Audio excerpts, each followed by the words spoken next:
The battle for New Hampshire is on. Hillary Clinton and Bernie Sanders are going head-to-head tonight, just days before the nation's first primary.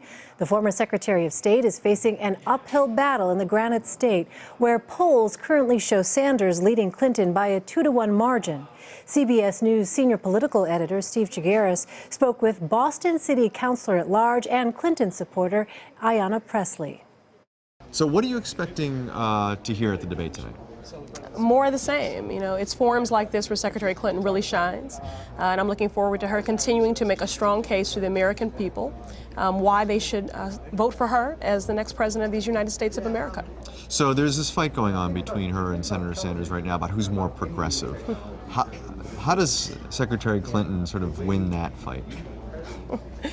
Well, you know, I have to say, first I just want to celebrate the caliber, the breadth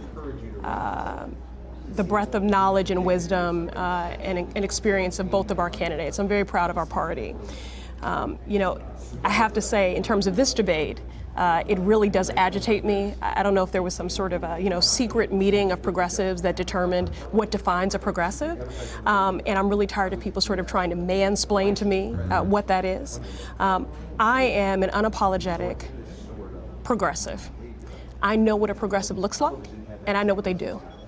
And you cannot do in 3 days or 30 days what Secretary Clinton has been doing for 30 years. She is a progressive.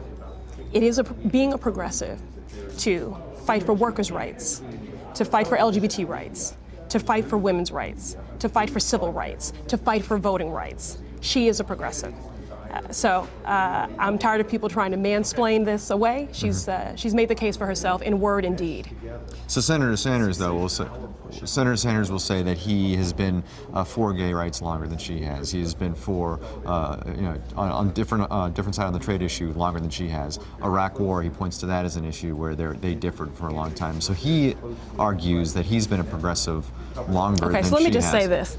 I don't want to play this game, but if folks want to play this game, no progressive I know would vote 5 times against the Brady bill. Now, I'm an elected official. I represent an entire city, and the issue that comes up in every space I'm in is violence and the plague of gun violence on our communities, a public safety and a public health crisis.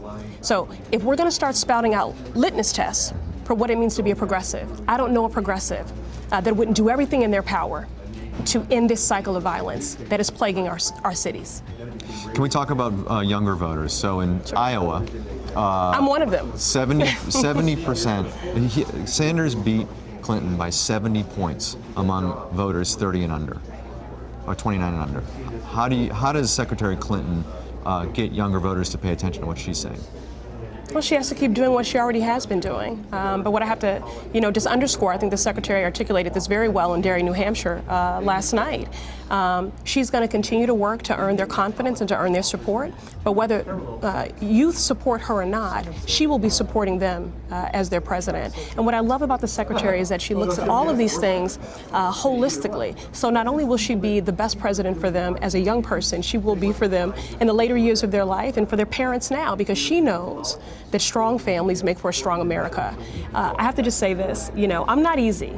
I don't casually lend my name, my sweat equity to any cause or any candidate.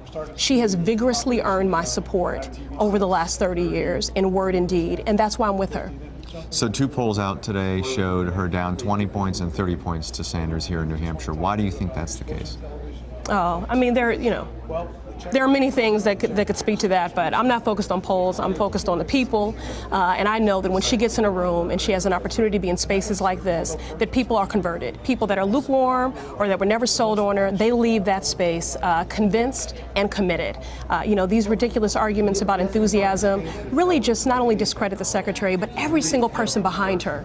The senior citizen, the great-grandmother that I saw in New Hampshire in frigid temperatures walking with a cane canvassing, the many young people that are sleeping on the floors of campaign headquarters that haven't brushed their teeth or changed their clothes in days. And it discredits my 7-year-old stepdaughter. My 7-year-old stepdaughter who said, I want Hillary to win because I want a girl to be president. And that's not right. So what does she have to do to close that gap? And if she doesn't, how do you see this playing out down the road? Listen, don't underestimate Secretary Clinton. She's a fighter. She's going to continue to make the case to the American people. I'm very optimistic, and let me just say this. She's got a hell of a ground game. Great. Thank you very much. Thank you.